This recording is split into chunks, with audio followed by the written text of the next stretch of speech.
everybody, welcome to C3 Films.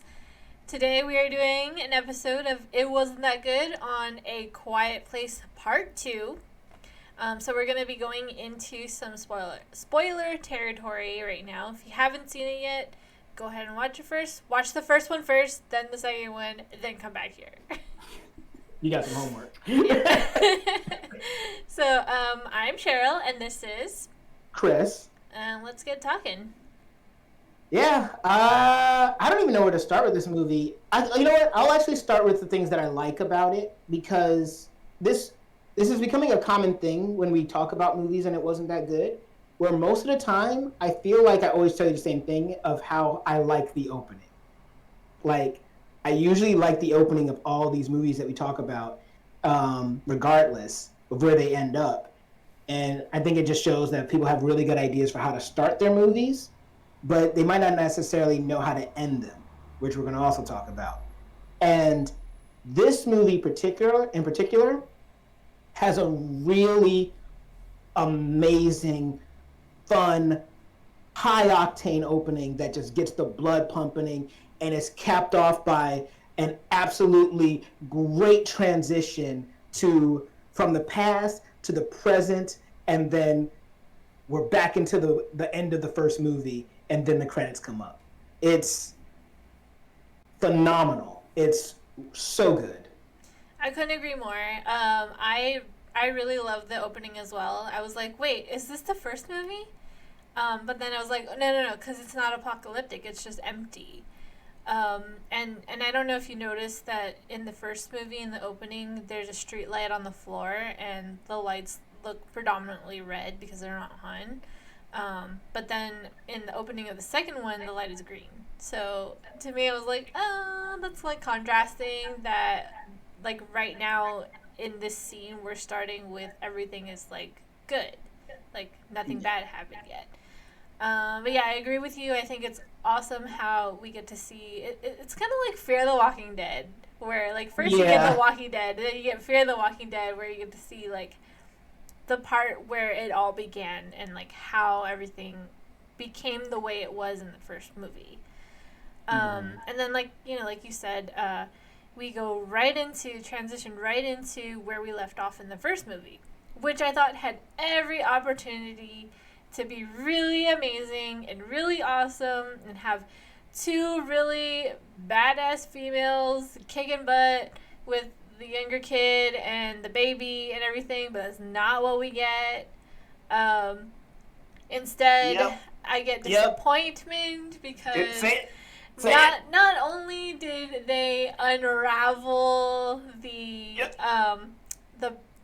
most amazing ending in the first movie, where it just it leaves with two very powerful women, and left to the imagination of us to figure out or think about how they're gonna like save the world or whatever. But no, what we get is them running away. They don't face the two monsters that were coming at them. They're running away, and then they get into trouble and more bad stuff happens, which I understand for a movie, but the unraveling of the first movie is what really hurts. Well, it's that, and the piggybacking more off of what you were saying is that it's the unraveling of the first movie, and also the putting aside of the characters from the first movie, because while the little girl gets to do more in this movie that has to actually affect like the world and the plot of the film, the mother and the little boy are basically put onto a side quest where what they're doing ultimately doesn't matter. And this movie basically kind of becomes Cillian Murphy's movie, and he becomes the father main character. It's almost like John Krasinski regretted killing off his own character in the first movie, and then decided that he was going to give a kind of I don't know the right word, but a kind of character that kind of represents him or encapsulates what he would have done, and then put that in this movie instead. Yeah. I I was actually really disappointed because I was hoping that Emily Blunt's character would take up the mantle and be the new, hero in the movie. Yeah. And I really didn't feel like we needed another man to come in and be the savior for the family. I feel like we already had that. He already did that. And because of this loss and suffering that the family had, that these women would take up the mantle and solve the problems on their own. Um, I feel like that would have been such a better movie.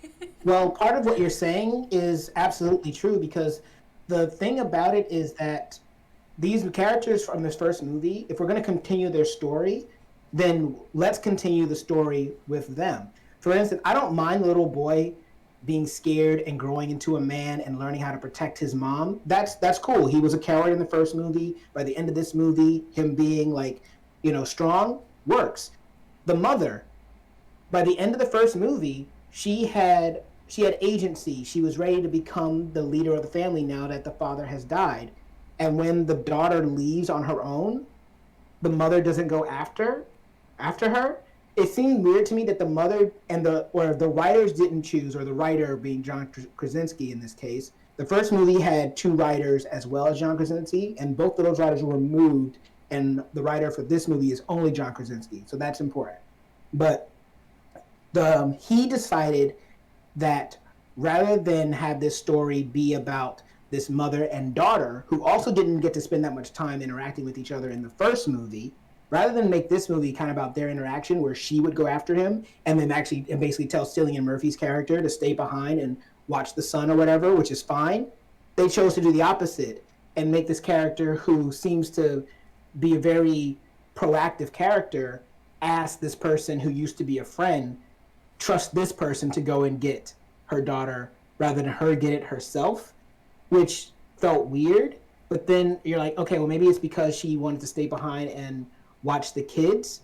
But then she ends up leaving anyway because she has to go and get these other things like oxygen or stuff like that. And that's a whole nother thing story-wise that is a little shaky. But point is, they have her leave and go and do something anyway. So why wouldn't she go and get her daughter? Mm-hmm. It Plus, just feels it's weird. like, it just seems like a really big ask. Like, even if you know him or knew him from before, I feel like it's a lot to ask to be like, leave safety and go find my daughter, please. Like, do it yourself. Yeah, I'll right? watch your baby. Especially, Like, if anything, I'd be like, can you stay here and watch my baby and my son right. so that I can go find my daughter? Like, that would have been more compelling and that would have made more sense. Yeah, and you could expect him to do that because he doesn't have to go out and risk his life for it. Exactly. It's also not his kid. Yeah. It was just So, weird. And it felt a lot like he was just there to replace the first character in the first movie, and I just feel like we really didn't need that at all. we didn't, and it just story wise, it becomes it becomes a story about another character where our characters are almost kind of like cameos or guest stars. And if that's the case, why not just make a different movie? Why not just make another movie based in the same world with different main characters? Mm-hmm. Because that's almost essentially what you did. Now, the other problem with this movie, from my perspective, is that when you end a movie, and this is the thing about a franchise or like sequels, right? If you end the movie solving a problem from the first movie, that same problem cannot be a problem in the second movie because you've already solved it. So at the start of this movie, the creatures are coming and they're able to kill it. So why are they running? When a second one comes, there's no reason for them to run. They could stop and fight it again and do the same thing that they just did. There's nothing in the story that says the machine doesn't work or there's a limited amount of uses or she's out of ammo. They didn't do any of that. Mm-hmm. So we just killed one, and then 2 minutes later another one shows up. Why can't we kill that one too? We can actually just kind of kill them until we're out of ammo. Mm-hmm. Or just kill them as we slowly work our way back. There's no reason for us to run from these things. Yeah. And so now all of a sudden, they're not scary anymore. And especially if they come at us one at a time. Yeah, I completely agree. It was just weird that it opened with them running away. Um, and yeah, I mean, like why? And that like that's what I was saying. I wish, because it was almost like, and that's why I was saying like it's like the unraveling of the first movie, right? Because when the first movie ends, you imagine, or what you're left to imagine, is that they're gonna kill a whole bunch of these guys, and you would think that that's how it would start, Yeah, right? yeah. And that's the thing. Like, if you're going to try to make a monster movie, you have to up the ante if you want it to still be scary. So if it's a thing of, well, we know how to kill them, but now we have to kill a lot of them, or we know how to kill them, but the thing that we used to kill them doesn't work right now. It's that once you establish a power scale, you have to find a way to balance it out if you want to continue that story. And Mm-hmm. that's not what they don't do that well here. And then when they try to do is they try to kind of forget that they can fight them so that you can try to still be afraid, not really thinking that, but wait, we just saw them kill something at the end of the first movie. Why? They don't need to run away. They're prepared. They're good. So it's a it's a little strange, and I think it's unfortunate because I don't think that you can't make a sequel to this movie, but I think you have to be a lot smarter with how you do it. You can't do the same thing that you did in the first one, and there is the makings of a better movie there in the idea that, hey, we know how to beat these things. Let's share this knowledge with the world, or share the knowledge with other people so that we can better prepare people to fight. That's and I think that's fine as a movie, and then that way you can do a different ending than the one that we get, but they don't really play into that aspect of the story at all, unfortunately. Yeah, it would have been great if it just started with them, transitioning into the two of them, killing a bunch of them, feeling overwhelmed, and then having to run away. And Mm-hmm. and then once they get away, figuring out together that they should figure out a way to broadcast it. And then the journey being that they have to get to a place where they can and fix it, and there's all kinds of the journey itself would have so many moments for building on the characters, for the boy to grow, the mother and daughter to have a stronger bond, for them to have time to grieve for the father, and Yep. then figure out maybe she could have learned from her father's engineering because he made the hearing aid for her, so we could have brought him back even more. Yeah. Maybe they could have had more memories of him, I mean, I'm not too fond of that, but there's just a lot to play with. That was and we wouldn't have had to have any new characters really. Not really. I mean, the characters, like maybe the characters that they meet along the way, maybe the characters that they go to like talk to or for the broadcasting, or maybe they Mm-hmm. save a town through with the broadcast. Like a town's getting overrun and everyone's gonna die unless they can broadcast their signal to the town, and then now all of a sudden they save the town as opposed to just saving themselves. Like this way, you escalate it. Before we saved ourselves, now we're saving others.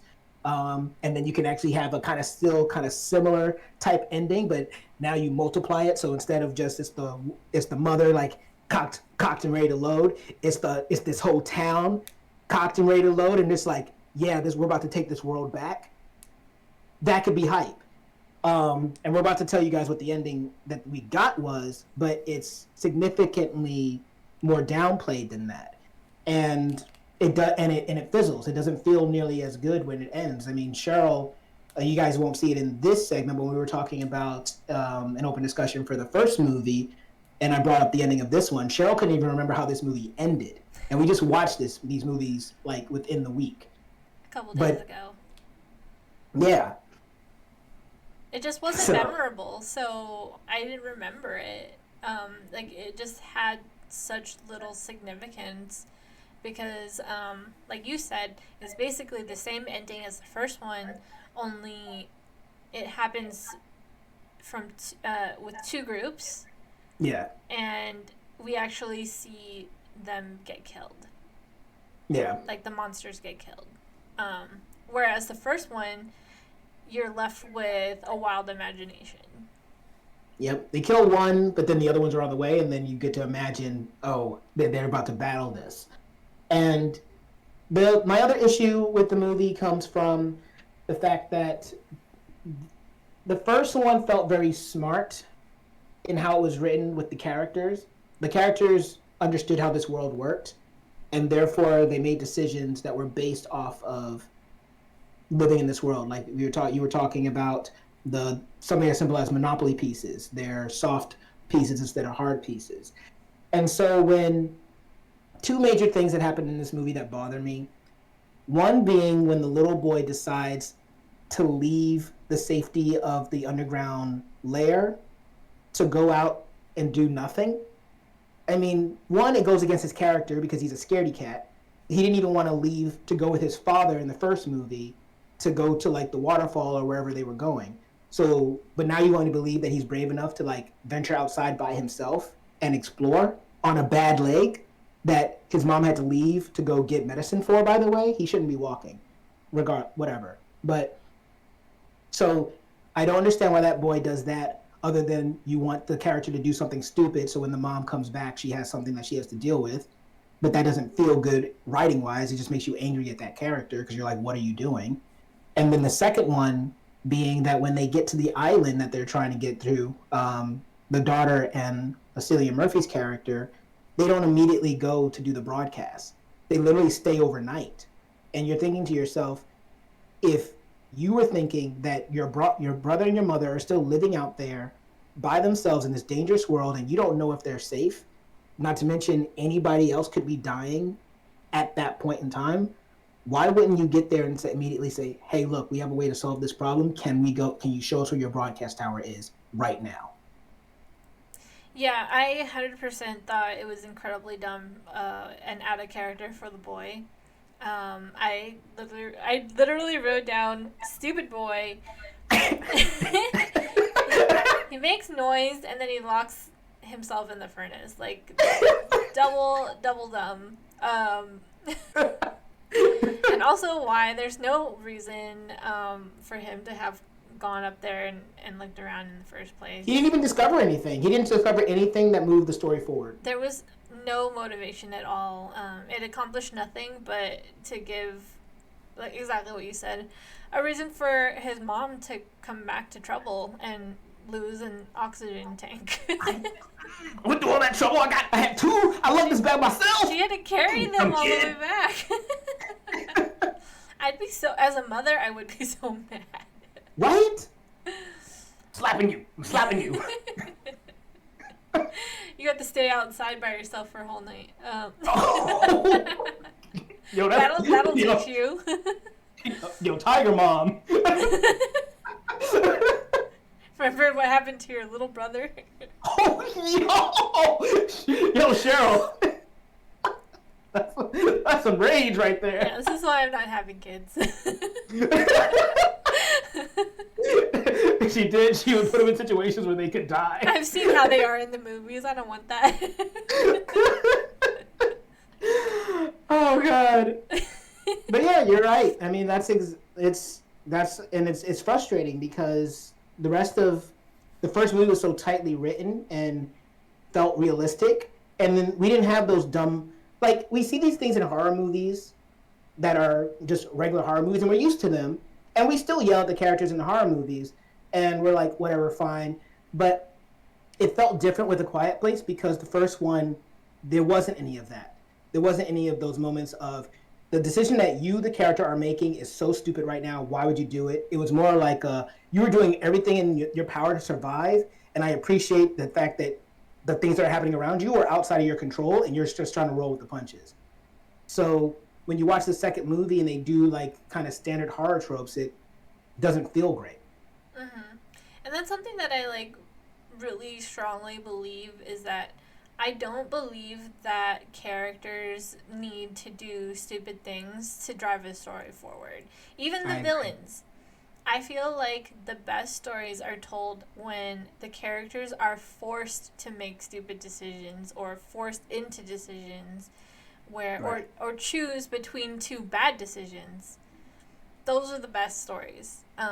But when characters make stupid decisions for no reason or make stupid decisions for the sake of driving the story forward, it's like poor taste. Like it leaves us as an audience asking questions, and that's what I don't want to do when I'm watching a movie, is ask questions. And like you said, when they're on the island, like, why don't they do it right away? Like, to me, I was asking the same thing. It was like, why aren't they going, like, we gotta go back. Like, not only are they not broadcasting right away, but they're not, like, going, like, we have to go back now and bring back mom and brother and baby to Safe Island. That's right. The first thing I would want to do. I wouldn't even want to take a break. I'd be like, we need to go bring them here now. Yeah, and that leads to one of the other issues with this movie is of why that island is safe, and it is because on a planet that is 71% water, the main villains of the movie cannot swim. And the moment that you realize that, you ask yourself how they took over the planet. Because literally any well-equipped government, the moment they find out that these creatures can't swim, is just gonna like drop a loudspeaker in the middle of the ocean and watch these things all kill themselves when they go after it. I guess that's the other thing. Like the whole concept is a cool idea, and in the first movie it worked because of the way that they draw your focus. But when you really think about it, these monsters shouldn't be that hard to kill because you just have to like make a noise, like put something over there that makes a noise, wait for them to go there, and then shoot them from behind. They can't see you, so it's not that complicated. I feel like. If anything, it would be the beginning where they're still trying to figure out how these things work. But after you figure out how they work, it's not rocket science. True. Yeah, true. It's not even a little bit rocket science. Yeah. There were a lot of other, little issues that I had, like I didn't understand why she had to go on the train, when I walk around the train. The answer is she didn't. She didn't, except for the movie wanting to set up a scary moment for her. That was it. She had no reason to be on that train. I'm so glad you called that out. The other thing is I didn't understand why it looked like it was daytime in the pharmacy, but it was nighttime everywhere else. And then different time zone. There were the street lights were still working apparently in the apocalypse. Apparently there are still lights somewhere, but in other places there are not. Wow, Cheryl, you took a lot of notes. Who's managing these street lights? I don't know that. And then lastly, when the monster gets to Safe Island,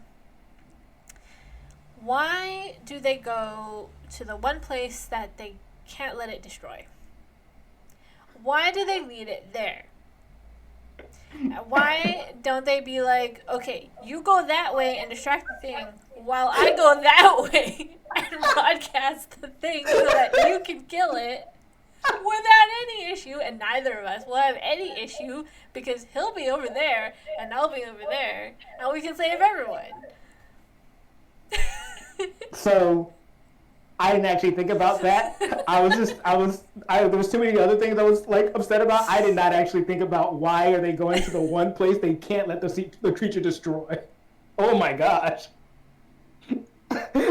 That's so true.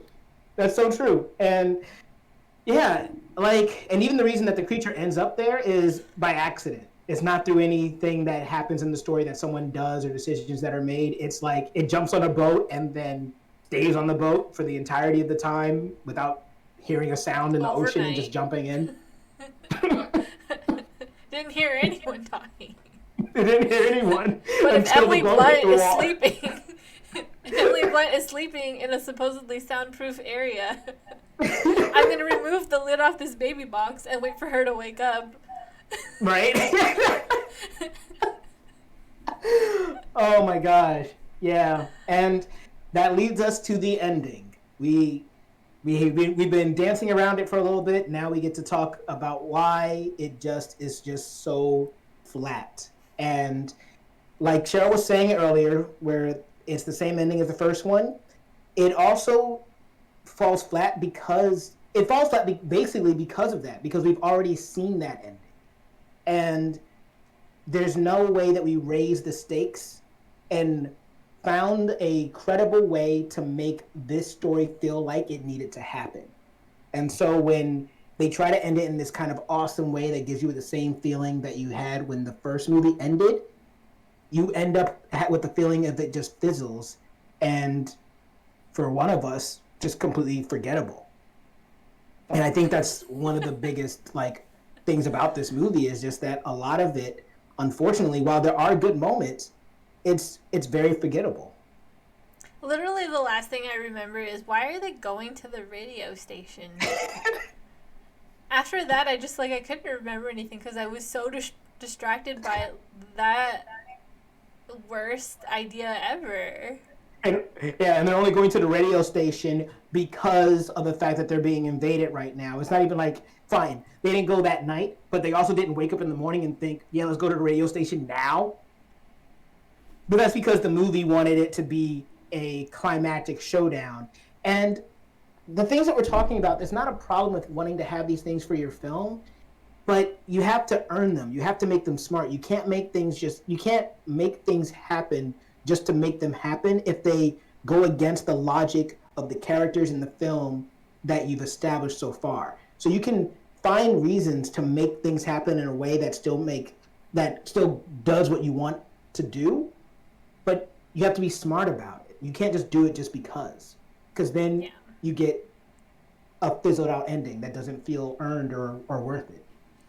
I mean, it was also just one, so I figured they could handle one fairly well because all they need is the one thing they already have, or the two things they already have, and they could have just let it away a little bit from the rest of the people, and then just took care of it there, and then gone to the radio station.